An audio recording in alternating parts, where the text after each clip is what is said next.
कब्जेपट्टी नसल्याचे कारण पुढे करत सिटी सर्व्हे कार्यालयाकडून खुल्या भूखंडांना महापालिकेचं नाव लावण्यास टाळाटाळ होत आहे। त्यामुळे सुमारे 500 कोटी रुपयांचे खुले भूखंड वाऱ्यावर असल्याकडे लक्ष वेधत महापालिकेच्या स्थायी समिती सभेत सिटी सर्व्हेच्या कारभारावर संताप व्यक्त करण्यात आला।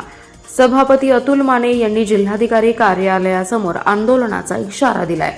दरम्यान महापालिकेत बिलो टेंडरचा फंडा वाढला असून कामांच्या गुणवत्तेला कनिष्ठ अभियंते उपअभियंते जबाबदार राहतील असा इशाराही सभापती माने यांनी दिलाय। महापालिकेत स्थायीची सभा सभापती अतुल माने यांच्या अध्यक्षतेखाली घेण्यात आली। यावेळी सदस्य संतोष पाटील, मेनुद्दीन बागवान, अभिजित भोसले, मयूर पाटील, ॲडव्होकेट स्वाती शिंदे, मोहन वाटवे, गणेश माळी, उदय बेलवलकर, कीर्ती देशमुख, दीपाली पाटील, पद्मश्री पाटील, बबिता मेंढे, स्मिता यमगर, मालुश्री खोत, शिरीन पीरजादे, सुरेश बंडगर, अतिरिक्त आयुक्त राहुल रोकडे यांच्यासह अधिकारी उपस्थित होते। सभापती माने म्हणाले, 1960 ते 70 मध्ये रेखांकन मंजूर झालेल्या जागांमधील खुल्या भूखंडांना अद्याप मूळ मालकाचं नाव आहे।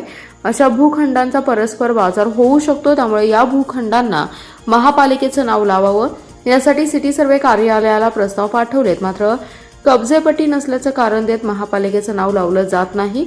बिरनाळे हायस्कूल जवळील 2 भूखंडांना महापालिकेचं नाव लावण्याबाबत आयुक्तांनी आदेश दिले, तरीही नाव लावलं जात नाही।